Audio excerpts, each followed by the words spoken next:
Hello friends, welcome back to your own channel beginners point. और मैं हूं श्रुति आपके साथ और हम देख रहे हैं क्लास 9th डेमोक्रेटिक पॉलिटिक्स का चैप्टर 3 का हमारा further part. What makes an election democratic? ऐसी कौन सी चीज है जो हमारे इलेक्शंस को डेमोक्रेटिक बनाती है? Elections can be held in many ways. Elections अलग अलग तरीके से हो सकते हैं। All democratic countries hold election. सारी डेमोक्रेटिक कंट्रीज, जो हमने लास्ट वीडियो में देखा था कि सारी डेमोक्रेटिक कंट्रीज में इलेक्शंस होते ही हैं। बहुत सी ऐसी कंट्रीज भी हैं जहां डेमोक्रेसी नहीं है, लेकिन वहां भी इलेक्शंस के थ्रू ही अपने रिप्रेजेंटेटिव को वो लोग चुनते हैं। तो यहाँ पर कहा गया है कि सारी डेमोक्रेटिक कंट्रीज जो है इलेक्शंस होल्ड कर पाती हैं, but most non-democratic countries also had some kind of elections. How do we distinguish democratic elections from any other election? अब अगर democratic elections है, मतलब democratic country के elections और non-democratic country के elections में क्या फर्क है या क्या distinguish कर सकते हैं हम? We have discussed the question briefly in chapter 1. हमने chapter 1 में इस चीज को डिस्कस किया था. We discussed many example of countries where elections are held, but they cannot really be called democratic elections. हमने ये देखा था कि बहुत सी ऐसी कंट्रीज हैं जो नॉन डेमोक्रेटिक है, वहाँ इलेक्शंस तो होते हैं लेकिन डेमोक्रेटिकली नहीं होते. Let us recall what we learned there and start with a simple list of minimum conditions of democratic elections. हम शुरू करते हैं ये देखना कि क्या क्या चीजें थी, ये क्या क्या हमने पढ़ा था उस समय में, और हम शुरू करेंगे एक सिंपल लिस्ट से जो मिनिमम कंडीशन जरूरी होती है डेमोक्रेटिक इलेक्शंस के लिए, वो क्या है. पहली, first, everyone should be able to choose. सभी को पूरा पूरा हक होना चाहिए कि वो अपने रिप्रेजेंटेटिव को चुने. This means that everyone should have one vote and every vote should have one equal vote, equal value. मतलब सभी को एक वोट करने का हक होना चाहिए और उस एक वोट की एक ही वैल्यू होनी चाहिए, किसी का ना कम ना ज्यादा, और एक ही वोट करने का आपको हक होना चाहिए. पहली ये कंडीशन है. दूसरी कंडीशन में there should be something to choose from. कोई चीज होनी चाहिए, मतलब कोई ऑप्शंस होने चाहिए ना. अगर आप इलेक्शन दे रहे हैं, इलेक्शन कर रहे हैं, मतलब वोट दे रहे हैं, तो वोट कैसे देंगे? अगर एक ही इंसान है तो वोट किसको देंगे? उसी को जाएगा. तो आपको चॉइस होना जरूरी है. 4-5 लोग अगर खड़े हैं, उनमें से किसी को चुनना है. इस तरह से चॉइस होनी चाहिए. Parties and candidate should be free of contest elections and should offer some real choice to the voters. और पार्टीज और कैंडिडेट जो खड़े हैं वोटिंग के लिए, इलेक्शंस में खड़े हैं, उन्होंने कोई भी चीज का किसी तरह का कंटेस्ट इलेक्शन से फ्री होना चाहिए. लोग ये होता है ना, पैसे बांटते हैं, ये करेंगे वो करेंगे, इस तरह से लोगों को जाकर कि आप हमें वोट दीजिए, ये चीज नहीं होनी चाहिए. उन्हें रियल चॉइस जो है वोटर्स को देनी चाहिए, जो कैंडिडेट्स और पार्टीज खड़ी हैं उन्होंने. तीसरा, the choice should be offered at regular interval. Choice जो है रेगुलर इंटरवल पे होनी चाहिए. मतलब ये कि आपने एक बार इलेक्शंस कर लिए और एक बार अपने रूलर को चुन लिया तो उसके बाद में वही रूलर रहेगा, ऐसा नहीं है. एक पर्टिकुलर टाइम इंटरवल के बाद में, एक रेगुलर इंटरवल के बाद में आपको इलेक्शंस फिर से रखने हैं. Elections must be held regularly after few years. कुछ सालों बाद इलेक्शंस फिर से होंगे, ताकि लोगों को अगर लगता है कि उन्होंने चुना हुआ रूलर जो है वो प्रॉपर काम नहीं कर रहा है, तो वो अगले इलेक्शंस में किसी और को अपना राजा के रूप में चुन सकते हैं. फोर्थ पे, the candidate prefer by the people should get elected. चौथे नंबर पे ये होना चाहिए कि जो लोगों ने जिसे चुना है, जिसे सबसे ज्यादा वोट मिले हैं, वही पर्सन को इलेक्ट किया जाए.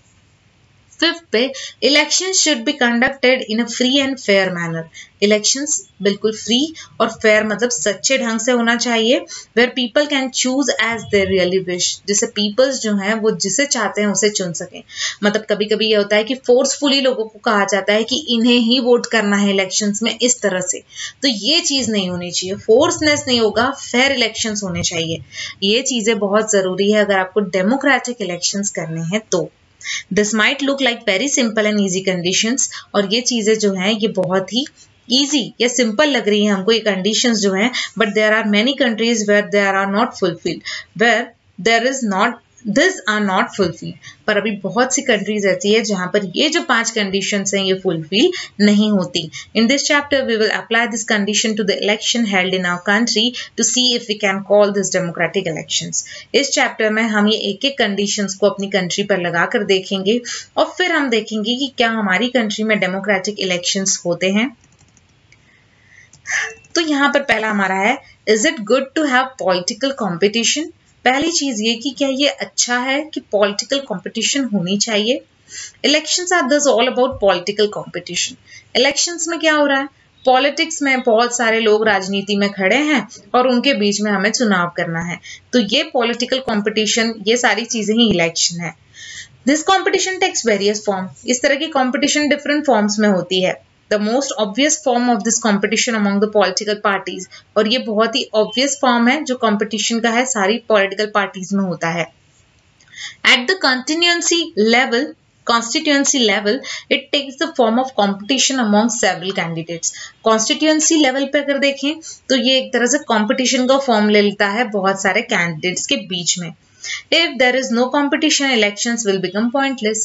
अगर आपके बीच में कोई competition ही नहीं है, अगर कोई है जो बहुत ही अच्छा काम कर रही है पार्टी, बाकी पार्टियां कोई है ही नहीं, कुछ कर ही नहीं रही हैं, तो वो एक जो अच्छा कर रही है उसके लिए अलग से इलेक्शंस लेके क्या मतलब? अगर वो अच्छा काम कर रही है तो वही आपकी गवर्नमेंट है, उसके लिए इलेक्शंस लेना मतलब वो पॉइंटलेस है, कोई मतलब का नहीं है। But it is good to have political competition, लेकिन ये बहुत, is it good to have political competition? But क्या पॉलिटिकल कॉम्पिटिशन होना जरूरी है या अच्छा है? Clearly an electoral competition has many demerits. अगर क्लियरली देखें तो ये जो इलेक्टोरल या फिर इलेक्शंस के थ्रू होने वाली पॉलिटिक्स जो है, कॉम्पिटिशन जो है, उसके बहुत सारे डीमेरिट्स हैं। मतलब कह सकते हैं कि बुराइयां जो हैं वो बहुत ज्यादा हैं। It creates a sense of disunity and factionalism in every locality. इसके कारण क्या होता है, एक सेंस ऑफ डिसयूनिटी हो जाता है, मतलब एकता नहीं दिखती है ना। कंपटीशन आ गया मतलब एक साथ नहीं है, ऊपर नीचे है, एक दूसरे से बड़े छोटे हैं ये माना जाता है, तो डिसयूनिटी आ रही है और फैक्शनलिज्म हो जाता है लोकेलिटी में। You would have heard of people complaining of party politics in your locality. आपने सुना होगा लोगों के मुंह से कि वो बहुत बार कंप्लेन करते हैं कि पार्टी पॉलिटिक्स चलता है, मतलब अपना अपना देखने वाली, वो जो जीतती है पार्टी वो अपना अपना देखती है, सिर्फ लोकेलिटी में बहुत बार सुनने को मिलता है। Different political parties and leaders often level allegations against one another. अलग अलग पॉलिटिकल पार्टीज के लीडर्स जो होते हैं वो एक दूसरे पर इल्जाम लगाते हैं, एलिगेशंस करते हैं एक दूसरे के ऊपर। Parties and candidates often use dirty tricks to win elections. Parties और जो उसमें खड़े हो कैंडिडेट्स हैं वो गलत गलत या बहुत ही गंदी तरकीबें यूज करते हैं अपन इलेक्शंस को खुद जीतने के लिए। Some people say that this pressure to win electoral fight does not allow sensible long-term policies to be formulated. कुछ लोग ये कहते हैं कि अगर इस तरह से इलेक्शंस जो हैं, इलेक्टोरल फाइट्स जो हो रही है, अगर वो जीतना है तो ये लॉन्ग टर्म पॉलिसीज को फॉर्मुलेट नहीं करता। Some good people who may wish to serve the country do not enter this arena. कुछ लोग जो सच में हमारी कंट्री को मतलब चाह रहे हैं कि वो इस तरह से चाहते हैं कि कंट्री का अच्छा हो, वो लोग इस तरह से इस एरिना में नहीं आते। They do not like the idea of being dragged into unhealthy competition. और वो लोग जो सच में दिल से चाहते हैं कि अपनी कंट्री का कुछ भला कर सकें, वो इस चीज में कभी नहीं पड़ते, क्योंकि वो जो है वो बिल्कुल भी अपने आप को खींचना नहीं चाहते इस तरह की अनहेल्दी कंपटीशन में। Our constitution make we are aware of this problems. हमारे कॉन्स्टिट्यूशन बनाने वाले जो हैं वो सभी लोग इस चीज से बहुत ज्यादा वाकिफ हैं, वो समझते हैं कि क्या प्रॉब्लम्स है। Yet they opted for free competition in election as the way to select our future leader. और इसीलिए उन्होंने ऑप्टेड किया है फ्री कंपटीशन को हमारे इलेक्शंस में, जो सिलेक्ट करता है हमारे फ्यूचर लीडर को। They did not so because this system works better in long run. और वो ये चीजें नहीं करते, वो इसीलिए ये चीजें कर रहे हैं क्योंकि वो देखना चाहते हैं बहुत ही अच्छे से हमारी सिस्टम को लॉन्ग रन में। In an ideal world, all political leaders know what is good for the people and are motivated only by the desire to serve them. हमारे आइडियल वर्ल्ड में अगर देखें तो सारे पॉलिटिकल लीडर्स जो हैं, जो राजनीतिक जो नेता हैं, वो सारे के सारे ये जानते हैं कि क्या उनके लोगों के लिए अच्छा है और क्या उन लोगों को मोटिवेट कर सकता है, उनकी डिजायर्स को किस तरह से सर्व करना है या कंप्लीट करना है। Political competition is not necessary in search an ideal world. लेकिन पॉलिटिकल कंपटीशन जो है हमारे ऐसे आइडियल वर्ल्ड में जरूरी नहीं है। But this is not what happens in real life. लेकिन रियल लाइफ में ऐसा नहीं होता। Political leaders all over the world like all other professionals are motivated by desire to advance their political careers. क्योंकि सारे political leaders जो हैं, राजनीतिक नेता जो हैं पूरे वर्ल्ड में, वो चाहते हैं कि वो प्रोफेशनल की तरह रहें, बिल्कुल प्रोफेशनल नेता की तरह रहें, और वो मोटिवेट होते हैं to desire to advance their political career, क्योंकि वो अपने पॉलिटिकल करियर को और ज्यादा एडवांस करना चाहते हैं। They want to remain in power and get power and position for themselves. वो हमेशा चाहते हैं कि उनके पास पावर रहे, वो हमेशा पावर में रहें और उनकी पोजीशन को हमेशा सेव करके रखें।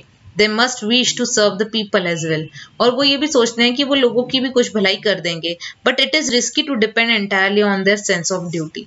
लेकिन ये बहुत ही रिस्की चीज है कि हम पूरी तरह से डिपेंड हो जाए उनकी सेंस ऑफ ड्यूटी पे।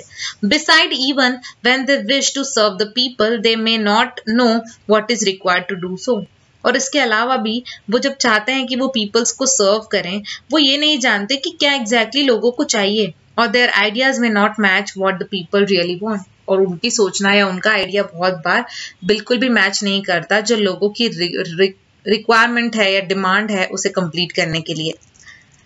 How do we deal with this real life situation, और हम ऐसी रियल लाइफ सिचुएशन से किस तरह से डील कर सकते हैं। One way is to try and improve the knowledge and character of political leader. पहला रास्ता तो यह है कि हम कोशिश करें और इम्प्रूव करें नॉलेज को और कैरेक्टर को हमारे पॉलिटिकल लीडर के।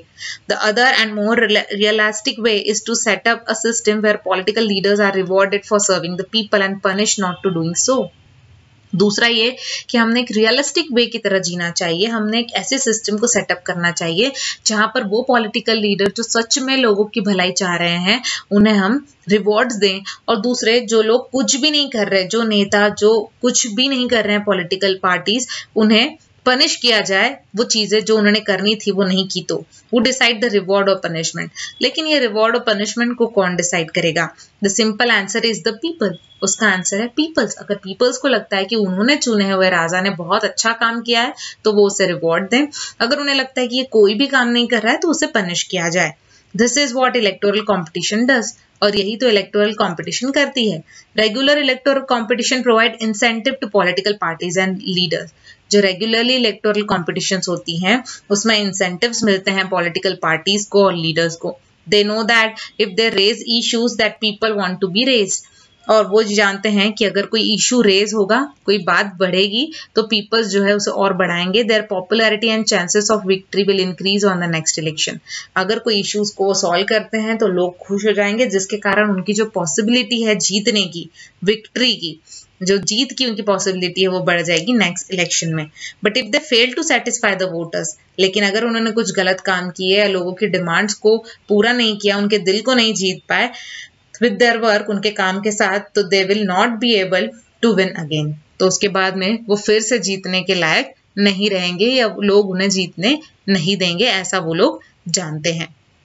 तो दोस्तों okay, so if a political party is motivated only by desire to be in power, so अगर कोई political party मोटिवेट हो रही है सिर्फ अपने पावर की वजह से, even then it will be force to serve the people. Even though कि वो फील कर रही है, मतलब फोर्सफुली सर्व कर रही है पीपल को। This is a bit like the way market works, और यही एक तरह से तरीका होता है मार्केट को चलने का। Even if the shopkeeper is interested only in his profit, he is to force good service to the customer. अगर कोई भी शॉपकीपर है वो चाह रहा है कि उसका अच्छा बिजनेस हो, तो उसका काम है कि वो अपने कस्टमर्स को अच्छी सर्विस दे। If he does not, the customer will go to some other shop. अगर कोई भी शॉपकीपर अच्छे से कस्टमर के साथ बिहेव नहीं करेगा, उसे कोई चीज अच्छी नहीं देगा, तो डेफिनेटली कस्टमर किसी और शॉप पर चले जाएगा। सिमिलरली पॉलिटिकल कॉम्पिटिशन में कॉज डिविजन, पॉलिटिकल कॉम्पिटिशन में भी इसी तरह का डिविजन होता है, एंड सम अगलीनेस और कुछ इस तरह की गंदी चीजें भी होती है, but it finally helps to force political parties and leader to serve the people. लेकिन कुछ भी करने के बाद लोगों को इन द लास्ट एक चीज होती है कि उन्हें, जो उनके सिटीजन्स हैं, उन लीडर्स को एक ही चीज उनके दिमाग में होती है कि उन्हें पीपल्स का दिल जीतना है, लोगों का दिल जीतना है। क्योंकि वो कोई भी काम करे, लेकिन लोगों को अगर वो जीत सकते हैं लोगों का दिल, तो अगले इलेक्शंस में लोग उन्हें जरूर जिताएंगे। देखिए अब यहाँ पर एक दिया गया है, एक नेता खड़ा हुआ है और वो कह रहा है कि मेरे पास में योजनाएं हैं, घोषणाएं हैं, वादे हैं। और यहाँ पर एक आदमी जो है, कह सकते हैं कि खेत में काम करना फार्मर दिख रहा है, बहुत ही अलग आदमी दिख रहा है। वो कह रहा है मेरे पास वोट है, तो वोट जिसके पास है वो जीत रहा है, तो ये आपके जो वादे और बाकी चीजें हैं वो कोई मायने नहीं रखेंगी, इस तरह से। और यहाँ पर ये प्रोमिसेस जो है ये करके रखते हैं नेता, इस तरह से लीडर्स और वोटर्स देखो प्रोमिसेस की गठरी के पीछे लालची बन के भाग रहे हैं, इस तरह से हमें दिखाया गया। वोटर क्या है कि एक लालच होती है हमें कि हाँ यार ये अगर हम इसे जिता देंगे तो ये हमारी इस डिमांड को पूरा कर देगा, तो इस लालच में हम उन्हें वोट दे देते हैं। तो यहाँ पर इस कार्टून में यही बताया गया है। तो दोस्तों यहाँ तक हमारा ये चैप्टर कंप्लीट होता है। फर्दर टॉपिक को हम अपने अगले वीडियो में कवर करेंगे। आई होप कि आपको मेरा ये वीडियो पसंद आया होगा। और अगर आपको मेरा ये वीडियो पसंद आया है तो प्लीज़ मेरे वीडियो को लाइक करें और चैनल को सब्सक्राइब करना ना भूलें। Thank you so much. Thanks a lot.